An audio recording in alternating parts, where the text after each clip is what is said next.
Hi hello welcome to my channel. ನಾನು ನಿಮ್ಮ ಪಲ್ಲವಿ ಪ್ರಕಾಶ್. ಇವತ್ತಿನ ವ್ಲಾಗಲ್ಲಿ ನಾನು ಹೆಸರುಬೇಳೆ ಪಾಯಸ ಮತ್ತು ಮಸಾಲೆ ವಡೆನ ಮಾಡ್ತಾಯಿದ್ದೀನಿ. ಇವತ್ತು ಕಡೆ ಕಾರ್ತಿಕ ಸೋಮವಾರ ಆಗಿರೋದ್ರಿಂದ ಇವಾಗ ನಾನು ಒಂದು ಪಾತ್ರೆಗೆ ಹೆಸರುಬೇಳೆನ ಹಾಕ್ಕೊಂಡು ಊರಿನ ಕಡಿಮೆ ಇಟ್ಟು ಅದರಲ್ಲಿರ್ತಕ್ಕಂಥ ಹಸಿ ವಾಸನೆ ಹೋಗೋವರೆಗೂ ಹುರ್ಕೊತಾ ಇದ್ದೀನಿ. ಸ್ವಲ್ಪ ಕಲರ್ ಚೇಂಜ್ ಆಗೋವರೆಗೂ ಹುರ್ಕೊಂಡ್ರೆ ಸಾಕು. ನೋಡಿ, ಈ ರೀತಿ ಕಲರ್ ಚೇಂಜ್ ಆದಮೇಲೆ ನಾನು ಸ್ಟವ್ನ ಆಫ್ ಮಾಡಿ ಇದನ್ನು ತಣ್ಣಗಾಕಿ ಬಿಡ್ತಾಯಿದ್ದೀನಿ. ಇದು ಸ್ವಲ್ಪ ತಣ್ಣಗಾದ್ಮೇಲೆ ಇದನ್ನ ಚೆನ್ನಾಗಿ ವಾಶ್ ಮಾಡಿ ಕುಕ್ಕರ್ಗೆ ಹಾಕ್ಕೊಂಡು ಸ್ವಲ್ಪ ನೀರು ಹಾಕ್ಕೊಂಡು ಕುಕ್ಕರ್ ಮುಸುಕನ್ನ ಕ್ಲೋಸ್ ಮಾಡಿ 3 ವಿಸಲ್ ಕೂಗಿಸ್ಕೊತಾ ಇದ್ದೀನಿ.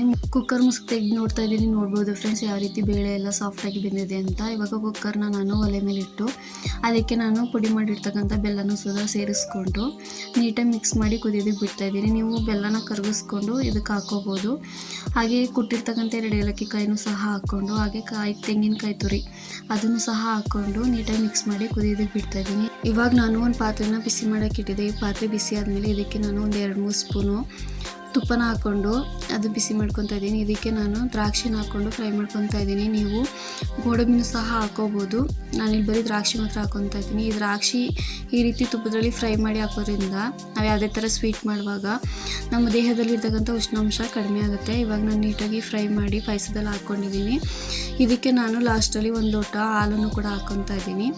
ಈ ಹಾಲನ್ನು ಹಾಕಿ ನೀಟಾಗಿ ಮಿಕ್ಸ್ ಮಾಡಿ 1-2 ಕುದಿ ಬೇಯಿಸ್ಕೊಂಡ್ರೆ ಅಲ್ಲಿಗೆ ಪಾಯಸ ರೆಡಿ ಆಗುತ್ತೆ. ಇಲ್ಲಿ ಮಸಾಲೆ ವಡೆಗಿಂತ ಹೆಸರುಬೇಳೆ, ಕಡಲೆಬೇಳೆ ಮತ್ತು ಅಕ್ಕಿನ ಸ್ವಲ್ಪ ನೆನೆಸಿಟ್ಕೊಂಡಿದ್ದೆ. ಇವಾಗ ನಾನು ಮಿಕ್ಸಿ ಜಾರ್ಗೆ 2 ಹಸಿಮೆಣಸಿನ್ಕಾಯಿ, 1 ಇಂಚು ಶುಂಠಿ, 2-3 ಎಸಳು ಬೆಳ್ಳುಳ್ಳಿ, ಹಾಗೆ 1 ಪೀಸ್ ಚಕ್ಕೆ, 2 ಪೀಸ್ ಲವಂಗ, ಸ್ವಲ್ಪ ಜೀರಿಗೆ ಮತ್ತು ತೊಳೆದು ಸೋರಿಸ್ಕೊಂಡಿರ್ತಕ್ಕಂಥ ಈ ಕಾಳುಗಳನ್ನೆಲ್ಲ ಹಾಕ್ಕೊಂಡು ನೀಟಾಗಿ ಮಿಕ್ಸಿನಲ್ಲಿ ಈ ರೀತಿ ತರಿಯಾಗಿ ರುಬ್ಕೊತಾ ಇದ್ದೀನಿ. ಎಲ್ಲನೂ ಇದೇ ರೀತಿ ತರಿಯಾಗಿ ರುಬ್ಕೊಂಡಾದ್ಮೇಲೆ ಇದಕ್ಕೆ ನಾನು 1 ಸ್ಪೂನ್ ಅಚ್ಕಾರದ ಪುಡಿ, 1/4 ಟೀ ಸ್ಪೂನ್ ಅರಿಶಿಣದ ಪುಡಿ, ಹಾಗೆ ರುಚಿಗೆ ತಕ್ಕಷ್ಟು ಉಪ್ಪು, ಸ್ವಲ್ಪ ತೆಂಗಿನಕಾಯಿ ತುರಿ ಇಷ್ಟನ್ನು ಕೂಡ ಹಾಕ್ಕೊಂಡಾದ್ಮೇಲೆ ಇದಕ್ಕೆ ನಾನು ಸಬ್ಬಕ್ಕಿ ಸೊಪ್ಪು, ಕೊತ್ತಂಬರಿ ಸೊಪ್ಪು, ಹಾಗೆ 2 ಹಸಿಮೆಣಸಿನ್ಕಾಯಿ, ಈರುಳ್ಳಿ ಇಷ್ಟನ್ನು ಕೂಡ ಸಣ್ಣದಾಗಿ ಕಟ್ ಮಾಡ್ಕೊಂಡು ಇದಕ್ಕೆ ಹಾಕಿ ನೀಟಾಗಿ ಮಿಕ್ಸ್ ಮಾಡ್ಕೊತಾ ಇದ್ದೀನಿ. ನೀವು ಇದಕ್ಕೆ ಕರಿಬೇವು ಸೊಪ್ಪು ಕೂಡ ಆ್ಯಡ್ ಮಾಡ್ಕೋಬೋದು. ಇವಾಗ ನಾನು ಈ ರೀತಿ ಒಂದು ಉಂಡೆ ಥರ ಕಟ್ಕೊಂಡು ಈ ರೀತಿ ಜಸ್ಟ್ ಪ್ರೆಸ್ ಮಾಡ್ತಾ ಇದ್ದೀನಿ. ಜಾಸ್ತಿ ಪ್ರೆಸ್ ಮಾಡೋಕ್ಕೆ ಹೋಗಬಾರ್ದು. ಇವಾಗ ನಾನು ಎಣ್ಣೆ ಕಾದಿದೆ, ಎಣ್ಣೆಗೆ ಇದೇ ಥರ ಎಲ್ಲ ವಡೆಗಳನ್ನ ಮಾಡ್ಕೊಂಡು ಹಾಕ್ಕೊತಾ ಇದ್ದೀನಿ. ಇವಾಗ ನೋಡ್ಬೋದು ಫ್ರೆಂಡ್ಸ್, ಒಂದು ಕಡೆ ಬೆಂದಿದೆ. ಈಗ ಇನ್ನೊಂದು ಕಡೆಗೆ ತಿರುವಾಕೊತಾ ಇದ್ದೀನಿ. ಆದಷ್ಟು ಮೀಡಿಯಮ್ ಫ್ಲೇಮಲ್ಲಿ ಇಟ್ಕೊಂಡು ಬೇಯಿಸ್ಕೋಬೇಕು, ಇಲ್ಲಾಂದರೆ ವಡೆಗಳೆಲ್ಲ ಸೀದೋಗ್ಬಿಡುತ್ತೆ. ಆಮೇಲೆ ಮೇಲ್ಗಡೆ ಬೆಂದಿರುತ್ತೆ, ಒಳಗಡೆ ಬೆಂದಿರೋದಿಲ್ಲ.